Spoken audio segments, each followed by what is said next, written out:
Hello everyone, welcome to my channel. Please subscribe and keep watching more details. The Curse of Oak Island. The swamp is drained to reveal a new human-made feature. This week on The Curse of Oak Island, the team finally got back to work in the swamp and appeared to have made a huge discovery that connects the paved area to the stone roadway. After a hiatus of over a year, the guys finally got back to draining the swamp and almost immediately revealed a human-made structure that appeared to be a ramp. It was Billy Gerhardt's time to shine as we learned he's been working hard behind the scenes to get the guys back in the swamp. The owner of Gerhardt Property Improvement has been a regular feature on the show for years, usually behind the controls of a digger. However, this season we've mostly only seen him sitting quietly during meetings in the war room. That all changed last night when Billy announced that he had helped to secure the proper permits from the Nova Scotian government, allowing the guys to recommence excavating the swamp. According to Rick Lagina, Billy was intimately involved in that process, and they were now free to continue working in the area. The guys had been banned from most of the swamp since last season after they unearthed 2,000-year-old First Nation Micmac pottery. But it looks like Billy's local connections may have finally come to the rescue. Billy has a good personal relationship with Nova Scotia Premier Tim Houston, equivalent to a state governor in the U.S., and previously organized a visit to Oak Island for the province's head honcho. It seems possible that that relationship may finally be showing some positive results for the fellowship. Work on the Oak Island swamp started immediately. The guys began draining the swamp straight away, and Billy moved his digger in.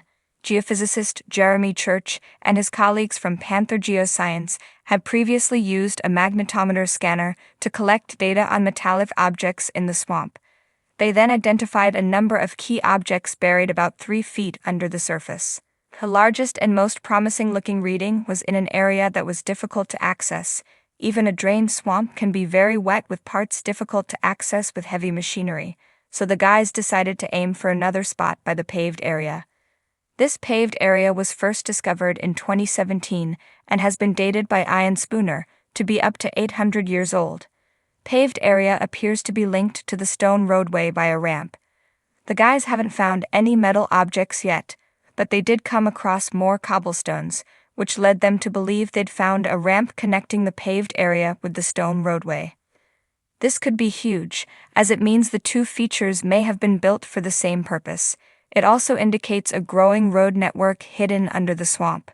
There have been a number of theories regarding who built the stone roadway and when and why. The leading theory amongst the team that seemed to be gaining traction last year was that the Portuguese built it about 500 years ago to transport treasure.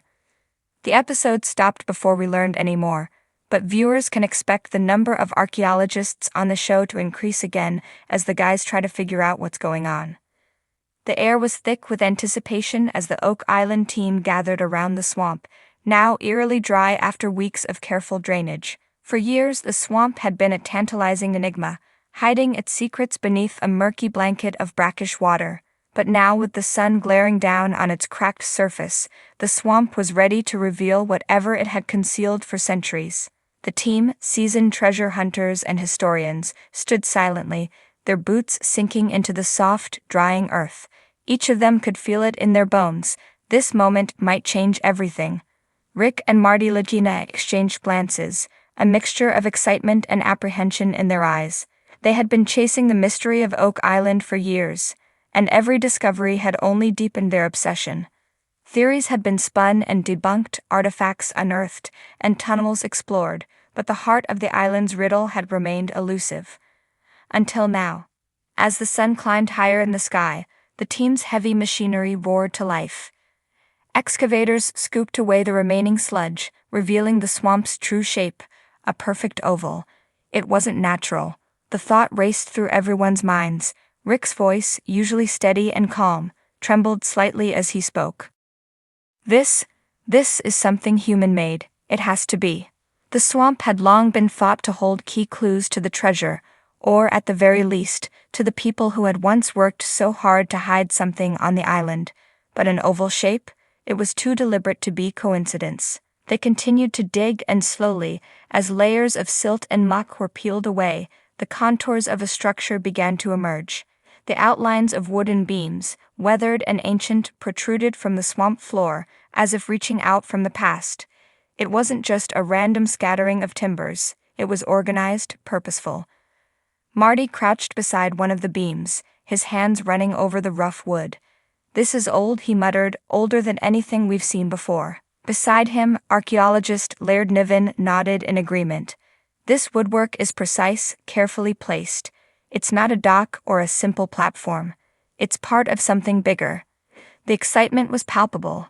Cameras rolled as the team worked methodically, removing debris and documenting every new piece of evidence.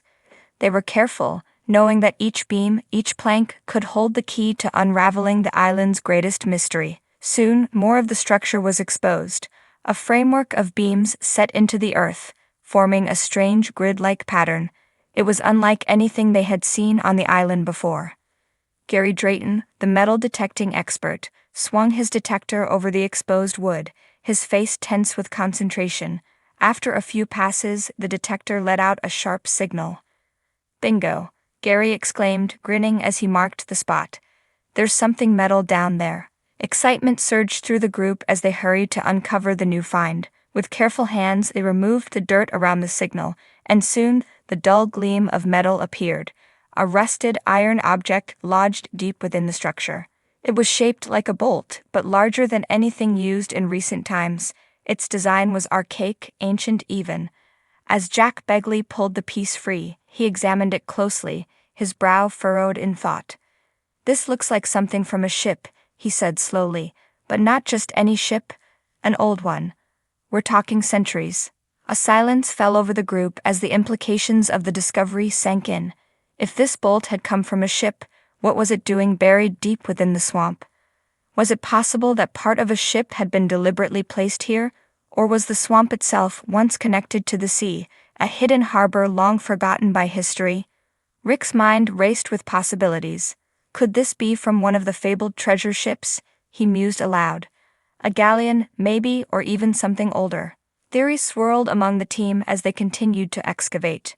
The wooden framework they had uncovered was more extensive than they had anticipated, stretching further into the swamp than their initial scans had shown. It was a labyrinth of timbers, crisscrossing in ways that defied any simple explanation. As the day wore on, another discovery added yet more weight to the mystery. Near the edge of the wooden structure, they uncovered what appeared to be a stone-lined shaft, partially collapsed but still recognizable. It was filled with debris, but the shape was unmistakable. It was another tunnel, possibly leading to the infamous money pit, or some other, yet undiscovered chamber. Marty knelt beside the opening, brushing away dirt to reveal the stonework. "This isn't just a fluke," he said, his voice steady despite the excitement bubbling up inside him. "This was built with purpose." Rick nodded in agreement. "The swamp, the ship bolt, this tunnel, they're all connected. I can feel it. But connected how?" Theories of treasure chests, pirate loot, and ancient religious artifacts floated through the air as the team worked late into the evening. The swamp had finally given up one of its secrets, but as always with Oak Island, the answers only led to more questions. What had once been dismissed as a simple marshy area now seemed to be a carefully constructed part of a much larger and more complex puzzle. The swamp was no mere bystander in the Oak Island saga, it was a crucial piece of the mystery.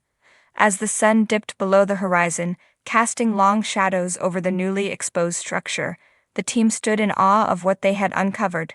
The swamp, now drained, lay open like a wound, revealing its ancient scars to the world. Rick and Marty exchanged a look, one of shared determination. The swamp had spoken, but it was clear its story was far from over. Whatever lay at the heart of Oak Island's mystery, they were one step closer to finding it. And this time they weren't about to let the island keep its secrets buried for long.